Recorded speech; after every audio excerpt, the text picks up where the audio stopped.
بەڵێ پێبەردەوام دەبین و کۆتاتەوەری ئەمڕۆمان باس لە فستیڤاڵی شانۆی کەرکووک دەکەین. دیارە ئەمڕۆ لە کەرکووک فستیڤاڵی نێودەوڵەتی شانۆی بەڕێوە دەچێت و وا بڕیارە چەند ڕۆژێک ئەم فستیڤاڵە بەردەوامی هەبێت تایبەت بە کار و چالەکەکانی ئەم فستیڤاڵە و شێوازی بەڕێوەچوونی فستیڤاڵەکە لە ستۆدیۆ لە کەرکووک ڕاستەوخۆ میوانداری زۆر بەڕێز تارق ناسح ئەندامی لیژنەی باڵای سەرپەرشتیارانی فستیڤاڵی نێودەوڵەتی شانۆی کەرکووک لەگەڵمان ئامادەیە.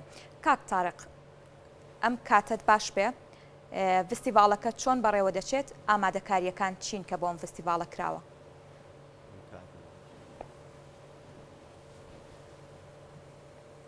ئەم کاتتان باشتر بۆ بەڕێستان ئەوە بۆ ماوەی مانجێکە ئێمە ئامادە باشیەکەین بۆ ئەم فستیڤاڵە. ئەم فستیڤاڵە هەر چوار پارچەی کوردستان ئەگرێتەوە، دیارە لە باکوور و لە ڕۆژهەڵات و لە ڕۆژئاوا و لە هەموو چوار پارچەی کوردستانەوە لە باشووری خۆمانشەوە شانۆ تیپە شانۆیەکان بەشدارن. ئەمڕۆ سەعات 12:50 ڕێوڕەسمی فستیڤاڵی شانۆی کەرکووک دەست پێکا یەکەم جا ستافی بەڕێوەبردننی فستیڤاڵ بەسەر فەرشی سوورە ڕەتەکرێت. دوجار تیپە بەشداربووەکانی شانۆیەکان بەسەر فەرشی سوورە بەڕێخرێ. دواتر سەعات 2 فلیمێکی دیکۆمەنتاری لەسەر هونەرمەند عەلی کەریم نمایشەکرێ. دوای ئەو فلیمێکی کە هەیە فلیمێک لەسەر کەرکووک و شانۆی کەرکووک نمایشەکرێت. دواتر ئاهەنگێکی مۆسیقی هەیە، چەند مەقام بێژێکی کەرکووک هەیە لەو ئاهەنگەیە بەشدارە بن. سەعات 4 ئێوارە سەندیکای هونەرمەندانی هەڵەبجە نمایشێکی شانۆییان هەیە لە چالاکی قوتابخانەکانی کەرکووک، لەوێ نمایشەکەن. سەعات 7 کۆتا چالاکیمانە بێ لە هۆڵی سنتەری ڕۆشنبیری کەرکووک، لەوێ تیپی شانۆی کاتی هونەر تیپێکە لە کەرکووکایە، ئەو تیپە نمایشیشان هەیە. ئەمە چالاکی ئەم ڕۆمانە بێ دەستپێکی فستیڤاڵەکەیە. بەڵێ کاک تارق سڵاوت لێبێت. دیارە لە کەرکووک ئەمڕۆ فستیڤاڵی نێودەوڵەتی شانۆی کەرکووک بەڕێوە دەچێت لە ڕووی کار و کواڵیتیەوە چۆن کارتان کردو بۆ ئەوەی کە فستیڤاڵەکە لەژێر ئەو ناوایە بێت نێودەوڵەتی و گرنگترین ئەو شتانە چێکە کردوتانە جیاواز لە فستیڤاڵەکانی پێشووتر کە لە کەرکووک بەڕێوە چوو بێت؟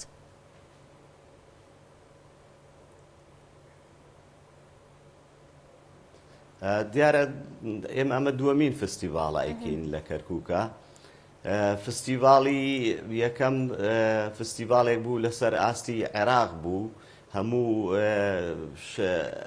پارێزگاکانی عێراق بەشدار بوون. ئیتر بە هەرێمی کوردستانیشەوە ئەوە فستیڤاڵ بوو. ناومان نابوو فستیڤاڵی شانۆی کەرکووک خولی جیهات دڵپاک وەفاداریەک بۆ هونەرمەندەکە چەند ساڵێک ئیشی کردبوو لە کەرکووکە و چەند ساڵێک هەر بۆ خزمەتی هونەری کوردی کردبوو، هونەری کوردی بە شێوەیەکی گشتی و بە تایبەتی کەرکووکیش ناومان ناوە. ئەم ساڵیش ئەم فستیڤاڵە ویسمان ئەو ڕێنمایانەی کە دەرچوو لە لای لێژنەی دادوەرەوە هی ساڵی پێشوو وتیان ئەکرێ ئەم فستیڤاڵە ببێت بە فستیڤاڵێکی نێودەوڵەتی، یاخود با ناوی بدەین فستیڤاڵێک بڵین هەر چوار پارچەی کوردستان. جوانترە لە بەرەوەی کەرکووک شوێنێکە پێوترێ شوێنێکی فرەکەلتوری، ئەکرێ ئێمە هەموو هەر چوار پارچەی کوردستان ئەلێرە کۆکەینەوە بۆی بتوانین نمایشەکانیان بێنن بۆ کەرکووک و بۆی بتوانین وەک هەمومان نەزانین دیارە کورد دەوڵەمەندە لە فەرهەنگێکی دەوڵەمەندی هەیە. هەر ناوچەیە بۆ ناوچەیەکی کە زۆر جیاوازە لە کەلتوریا، لە عادەتیا، لە تەقالیدیا زۆر جیاوازە. بۆی بێنین لە کەرکووک ئەمانە لەگەڵ یەکتریا بگۆڕینەوە لە ڕێی شانۆکەمانەوە. ئەیتر بڕیارماندا ئەم ساڵ ببێت بە فستیڤاڵی شانۆی نێودەوڵەتی هەر چوار پارچەی کوردستان. ئێستاکە لە هەر چوار پارچەی کوردستانەوە بەشداربووی ئەم فستیڤاڵن. باشە کاکتارقتیارە فستیڤاڵی نێودەوڵەتی دەرفەتێکی باش دەرەخسێنێت بۆ سینەماکارانی کورد کە پەیوەندیەکانیان لەگەڵ سینەماکارانی جیهانی پەرە پێبدەن و بتوانن لە سینەماکانی جیهان فیلمەکانیان نمایش بکەن. ئەم فستیڤاڵەت تا چەندە دەرفەت بۆ سینەماکارانی کورد دەرەخسێنێت لەوڕۆوە؟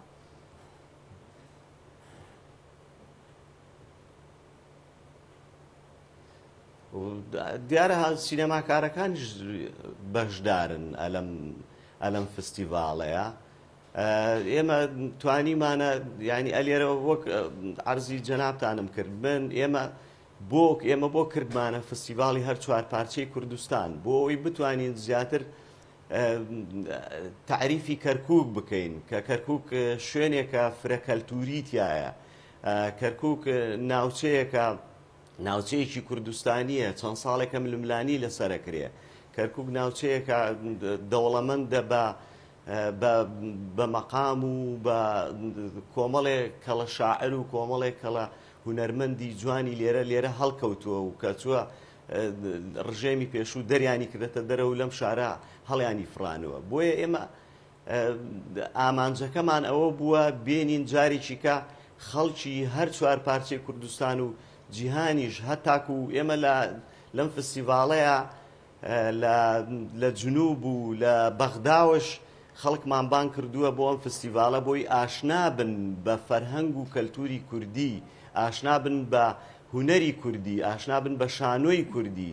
بۆ ئەوە کردومان ئێمە ئامانجەکەمان ئەوە بووە بۆی زیاتر هونەرمەندانی کەرکووک هونەرمەندانی پارچەکانی تر خەڵکی کەرکووک و یا هونەرمەندەکانی کە بناسن و یاخود ئێمە بیکەین وەکو بڵێن مولتەقایەکی هونەری لە شاری کەرکووکە هەموو هونەرمەندەکان ئەلێرە کۆکەینەوە بۆ تاوتوێکردنی شانۆ و فەرهەنگی کوردی و کەلتور ئەو فەرهەنگە جیاوازانەی کە هەیە، ئەو لەهجە جیاوازانەی هەیە لە کووردا. بەڵێ کاک تارق لە ئێستادا بینەری شانۆ لە کەرکووک چۆنە؟ حەز و ویستی هاوڵاتیانی کەرکووک بۆ بینینی شانۆ چۆنە؟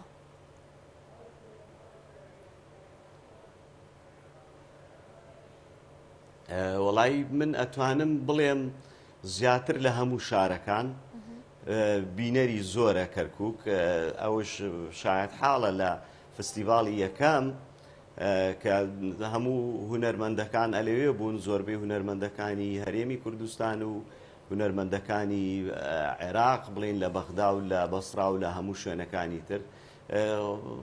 هونەرمەندەکان بینەرەکان زۆر بە پەرۆشەوە دێن.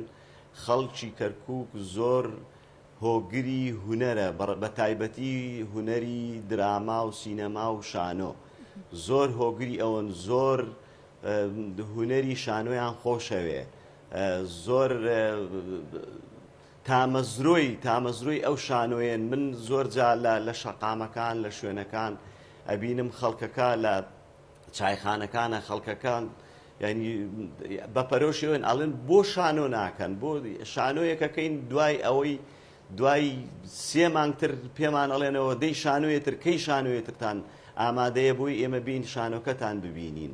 بەڕاستی بینەر لێرە بینەرێ باشمان هەیە ئێمە. باشە کاک تارق دیارە چەند شانۆیەک نمایش دەکرێت لە ماوەی ئەم چەند ڕۆژەیە. مەرجەکان بۆ نمایشکردنی ئەو شانۆیانە چینیان چ چیرۆکێک وەرگیراوە؟ ئەو شانۆیانەی کە نمایش دەکرێت باز لە چی دەکەن؟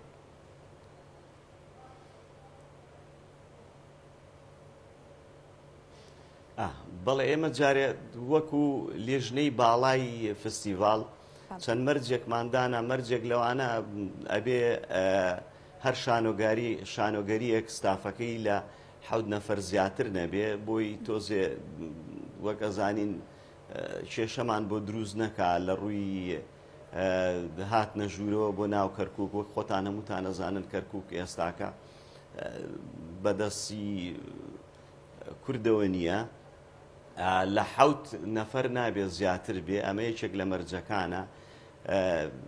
مەرجێ تریش ئەوەیە نابێت دەست بەرێت بۆ چیرۆکەکان، دەست بەرێت بۆ هیچ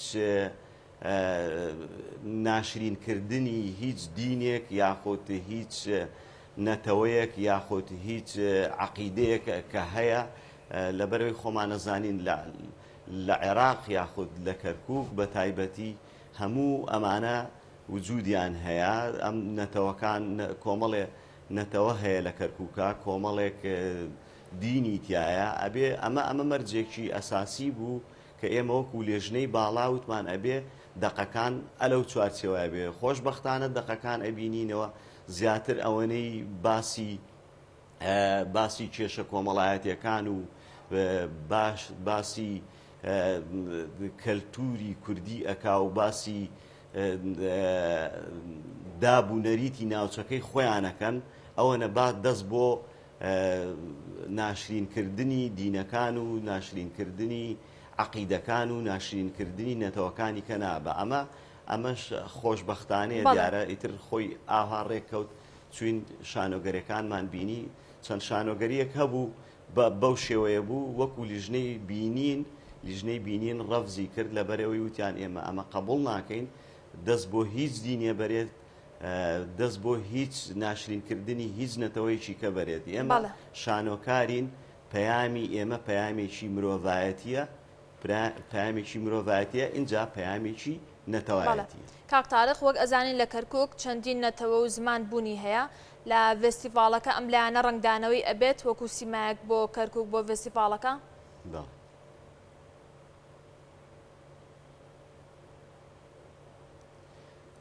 دیارە وەک گوتم ئێمە 12 نمایش هەیە. 12 نمایشەکرێ لە خلالی 6 ڕۆژە. ئەم 12 نمایشە 12 لە پێشبڕکێیە، دوانی لە دەرەوەی پێشبڕکێیە. یەکێک لەوانە عەرەبیە لە بەغداوە دێت، لە دەرەوەی پێشبڕکێیە. چونکە ئێمە ناومان نا فستیڤاڵی شانۆی کوردی هەر 4 پارچەی کوردستان، بۆیە نەمانتوانی مەسەلەن هەموو نەتەوەکان تریش بەشدارکەین، ئاها ناوماننا. بەڵام وەکو لیژنەی باڵا ئێمە ئێستاکە تورکمانمان لەگەڵایە و عەرەبشمان لەگەڵایە لە کەرکووکە. وەکو لیژنەی دادوەریش دیارە عەرەبمان لەگەڵایە، عەرەبی تایە لیژنەی دادوەری، عەرەبی تایە. ئیتر لیژنەکان تریش هەمووی تورکمان و عەرەب و مەسیحی و هەموو نەتەوەکان تری تایە. یعنی ئەمە بۆ خۆی ئێمە ئەوانیش ئێمە کە لەگەڵیانە قسەمان کردوتیان ئێمە ئەمانەوە دیارە لە کەرکووک ئەوەی کە زاڵە بەسەر ئەوەی لە ڕووە ڕۆشنبیریەکەوە کە ڕۆشنبیری کوردی زیاتر زاڵە بەسەر نەتەوەکانی کە یاخود نەڵێن زاڵە، با بڵێن چالاکیمان زیاترە. ینی چالاکی ڕۆشنبیری کوردی زیاترە لە چالاکی ڕۆشنبیری ئاباویش بەهۆی زۆری دانیشتوانی کووردە و ئەمە لەلایەک لەلایە تریش عاشقی کورد بۆ هونەر و بۆ ئەدەب و بۆ ڕۆشنبیریەت ئەوە زیاترە لە نەتەوەکانی کە. بەڵێ کاک تاریختیارە لە پاڵەو چالاکیانەی کە ئاماژەت پێدا ساز دەکرێت لە فستیڤاڵەکەدا بوونی هەیە، هیچ کۆڕ و سیمینارێک بۆ پەرپێدانی توانای شانۆکاران لەم فستیڤاڵەدا لە چارچێوەی چالاکیەکاندا بوونی هەیە؟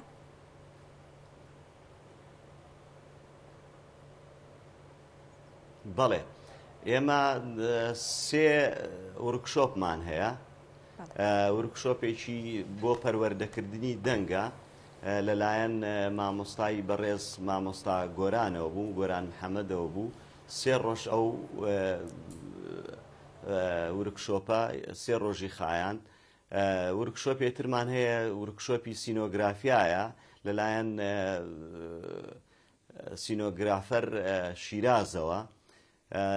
ورکشۆپێکی کەمان هەیە، ورکشۆپی مکیاجە. ئەو ورکشۆپە لەلایەن بەرزان ئێسمەتەوەیە، دێت بۆ ماوەی 3 ڕۆژ ورکشۆپێکە کاتەوە لە 26 و 27 و 28 مانگەوە دەست پێکە هەر لە ناو فستیڤاڵەکەیە. ئەمە وەکو ورکشۆپ، وەکو سیمینار ئەوە ڕۆژانە ئێمە هەر ڕۆژی و 2 شانۆگەری نمایشەکرێ. ئەو 2 شانۆگەریە بەیانیان کۆڕی ڕخنەیی هەیە دانشن لەسەر ئەو شانۆگەریە گفتوگۆکرێ و قسە ئاکرێ لەگەڵ ئەوشا سیمینارمان هەیە سیمینارێکمان هەیە بۆ شانۆکار دکتۆر هاوڕێ زەنگەنا ئەیتر کۆبوونەوەی ترشمان هەیە دیارە کۆبوونەوەکان تر ئەوانە ڕەسمی نین زیاتر مەسەلەن هونەرمەندان خۆیان دانشن کۆبوونەوەی ترەکەن لەسەر فستیڤاڵ و لەسەر شانۆ و لەسەر چۆنیتی بەڕێوەبردننی فستیڤاڵ و ئەم شتانە. باشە دیارە باستەوە کرد کە لە چوارچێوەی ئەم چالاکیانێکەوە لە ماوەی ئەم چەند ڕۆژەیە بەردەوامی دەبێت ڕەنگە کۆمەڵێک ڕەخنە و پێشنیار هەبێت لەسەر فستیڤاڵەکە و چۆن پلاندانراوە بۆ کارکردن لەسەر ئەو ڕەخنە و پێشنیارانە کە ڕەنگە لە فستیڤاڵەکە دابوونی هەبێت ئەمەش بامانجی بەرەو پێشبردننی فستیڤاڵەکەی بۆ ساڵانی داهاتوو. چۆن کار لەسەر ئەمە دەکرێت هیچ پلانێکتان بۆ داناوە؟ بەڵێ ئێمە خۆشبەختانە بەڵێ خۆشبەختانە ئێمە وەکو لیژنەی باڵا ساڵی ئەو فستیڤاڵی یەکەم ئەو پێشنیارانەی ئەوان بوو وای لە ئێمە کرد دەربچین لەو چوارچێوەیە لە چوارچێوەی عێراق بچینە دەرەوەی عێراق بتوانین بۆی بتوانین ئەمە بە کۆی دەنگ بوو کۆی دەنگی ئەو کەسانە بوو کەوا پێشنیاریان کرد کە ئەم فستیڤاڵە ئەبێ زیاتر پەرەی پێ بدرێ و گەشەی پێ بدرێ و بچێتە دەرەوەی عێراق ببێت بە هەر چوار پارچەی کوردستان لەبەر ئەوەی کەرکووک مۆقعێکی استراتیجیە بۆی ئێمە بتوانین کەلتور و فەرهەنگی کوردی بە نەتەوەکانی کە بناسیێنین بتوانین لە کەرکووکەوە لێرە ئەو فەرهەنگ و کەلتوری کە هەمانە لێرەوە لە کەرکووکەوە بیناسیێنین ئەمە پێشنیاری ئەو کە پێشنیاری فستیڤاڵەکەی کە بوو کە ئێمە وای لە ئێمە کرد بۆ ئەوەی هەر چوار پارچەیی بێ